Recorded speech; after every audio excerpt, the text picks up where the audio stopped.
안녕하십니까. 일반보험의 정석 석환입니다. 오늘은 화재배상 책임보험에 대해서 구체적으로 알아보는 시간을 갖도록 하겠습니다. 먼저 화재배상 책임보험과 관련된 법률이 한 가지가 있습니다. 그게 바로 실화책임에 관한 법률입니다. 줄여서 실화법이라고도 이야기를 하죠. 그래서 법제정의는 61년 4월 28일 제정이 되어 있습니다.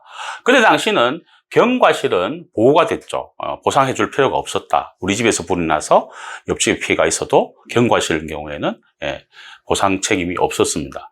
이게 이제 헌법에 너무 위배된다, 불합치하다. 이래서 2009년 5월 8일 날 개정이 됐습니다. 경미한 사고도 배상 책임이 있더라. 우리 집에 불이 나서 경미한 사고도 보상을 해줘라는 부분들이죠. 그래서 경미한 과실인 경우에는 중대한 과실은 경감 사항이 없습니다.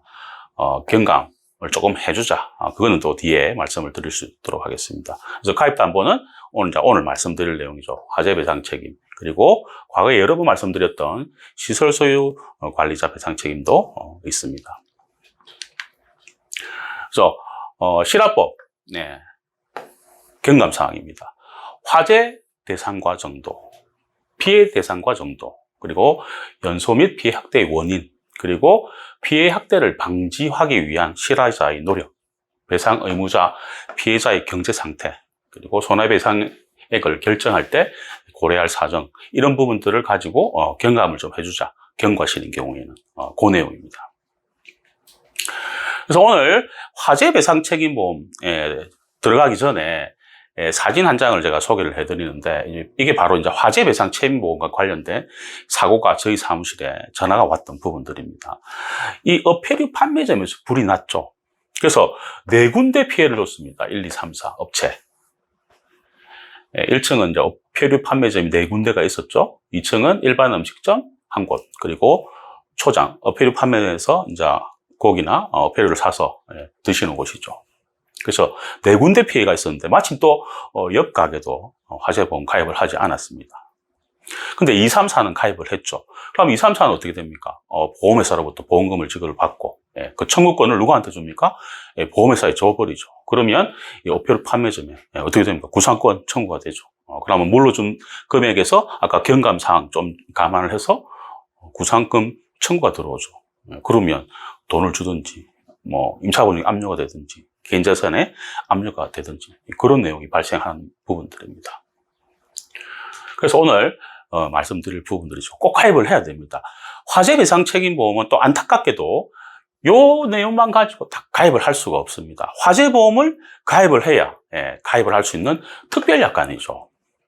그래서 내용을 한번 보면, 화재사고로 타인의 재물을 망가뜨려서 법률적인 배상 책임을 부담하는 손해를 보상하는 부분들이죠. 쉽게 얘기하면 우리 가게에서 불이 나서 옆 가게 피해 주는, 우리 집에서 불이 나서 옆집에 피해를 주는, 우리 공장에서 불이 나서 옆 공장에 피해를 준 부분들을 보상을 해주자. 그게 이제 대물 보상은 소멸성에만 있습니다. 화재보험은 장기보험으로도 가입을 할 수가 있죠. 3년 이상 월납으로 이렇게. 거기에는 이제 대인 보상도 있다. 사람이 다치거나 사망을 할 때 보상을 해주는 부분들이죠. 그리고 KB손해보험 등 일부 보험회사에서는 주택 화재인 경우에도 대인 보상을 판매를 하고 있습니다. 참고로 하시고요. 주택인 경우에는 이 화재 사고 말고라도 폭발, 파열 손해도 보상을 해드립니다. 일전에 전화가 한번 왔는데, 대표님, 영업손실 보상을 해주나요? 이렇게 보상이 됩니다. 영업손실까지 제3자 보상이 됩니다. 다음은 주요 보상하지 않는 손해입니다. 여러 가지가 있죠. 대표적인 4가지만 소개해 드릴까 합니다. 천재지변으로 인한 배상 책임 보상 안 해줍니다. 입원 때문에 전화가 굉장히 많이 오는 부분들인데, 아까 어패류 판매점에 예를 들어서 고가의 냉장고가 있다고 가정을 합니다. 그럼 그 냉장고는 제 게 아니지 않습니까? 임대를 해서 제3자 거를 사용을 하고 있다. 근데 불이 나게 되면 아까 대물 보상을 해준다라고 말씀을 하셨지 않습니까? 그러면 이거 보상해주는 거 아닌가요? 하고서 전화가 오죠. 안 해줍니다. 왜? 임차를 해서 사용을 하고 있고, 보호, 관리, 통제하는 재물이지 않습니까? 내 거는 아니지만 사용을 하고 있고, 보호하고 있고, 관리를 하고 있다는 부분들이죠. 이 재물에 대해서는 보상하지 않는 손해에 들어갑니다. 보상이 안 됩니다. 꼭 기억을 하셔야 되는 부분들이고, 세 번째는 이제 지하 매설물에 대한 손해 보상을 해주질 않습니다. 그리고 티끌, 먼지, 성면, 분지, 소음으로 인한 손해 배상 책임 보상해드리지 않습니다. 참고하시고요. 다음은 이제 아까 어필 후 판매점에 2, 3, 4 보험회사에서 손해배상 청구권을 가져간다고 했죠. 그게 대위권입니다. 이 대위권을 가지고 구상금을 청구를 하죠. 그래서 2번, 3번, 4번 업체 보험회사에서 1층 어필 후 판매점에 이 대위권을 가져가서 구상을 청구를 하는 부분들입니다.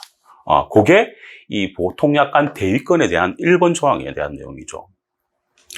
2번 조항은 뭐냐면 계약자 피보험자는 보험회사에서 요구를 하게 되면 증거 제출 서류를 적극 제출해줘라는 부분들이고 3번이 중요하죠.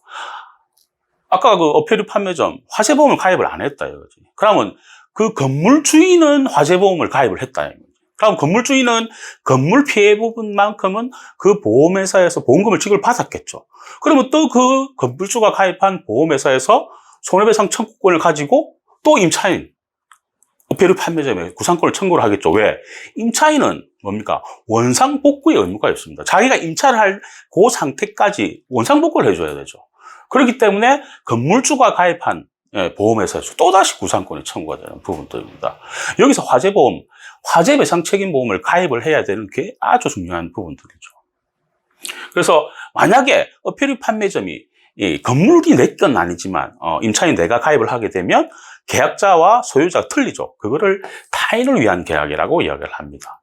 이런 경우에는 보험회사는 대위권을 포기를 하죠. 그러니까 구상 청구를 하지 않는다는 부분들입니다. 굉장히 중요한 부분들입니다. 마지막으로 네 번째, 계약자 또는 피보험자와 생계를 같이 하는 가족에게는 그 대위권을 취득하지 못한다라고 되어 있죠. 예를 들면 아버지 건물에 아들이 1층에서 커피숍을 운영하고 있더라. 불이 났다. 이런 경우는 생계를 같이 하는 가족이기 때문에 아버지가 가입한 건물을 화재보험 가입한 보험회사에서는 아들에게 구상권을 청구를 할 수 없다. 왜? 대위권 취득이 안 되기 때문에. 그 내용입니다. 그리고 만약에 보인 경우에는 당연히 대위권 청구를 대위권을 받아서 구상 청구를 한다는 부분들입니다. 이 부분도 한 번씩 문의가 오는 부분들이죠. 이제 도해를 한번 보고 마무리를 한번 해볼까 합니다. 이제 아까 대위권을 가지고 구상권을 청구를 한다. 그래서 아까 2, 3, 4 보험회사, 업체의 보험회사에서는 당연히 보험금 지급을 받았겠죠. 그러면 손해배상 청구권을 이제 보험회사에 주죠. 그게 대위권이죠.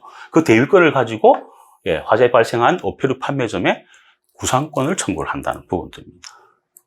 이 내용으로 구상권 청구가 된다는 부분들 꼭 기억을 하셔야 되는 부분들입니다.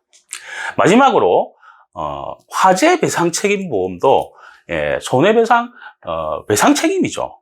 배상 책임 보험이죠. 그래서 배상 책임 보험은 요 네 가지 사항을 가지고 기억을 하고 계시면 청구의 내용이라든지 또 우리가 물어줘야 되는 내용 파악을 할 수가 있다는 부분들입니다. 먼저 가해자에게 고의 또는 과실이 있어야 된다. 보험은 고의는 안 해줍니다. 과실이 있어야 되더라. 그리고 가해행위가 위법해야 되더라. 그리고 가해행위와 피해 발생 사이에 인과관계가 인정이 돼야 된다는 부분들. 그리고 마지막으로 금전적으로 손해가 발생해야 된다는 부분들입니다. 이게 손해배상, 배상책임 성립 요건, 민법 제 750조에 나와 있는 부분들입니다. 꼭 기억을 하시고요.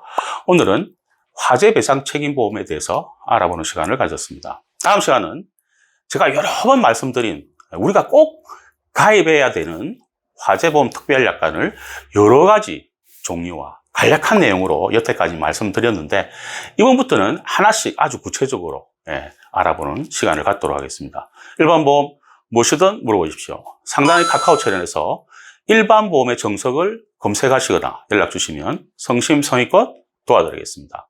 항상 좋은 정보를 전해드리는 일반보험의 정석이 되겠습니다. 정보가 좋았으면 구독하시고 좋아요, 알림 부탁드립니다. 일반보험의 정석 석환이었습니다.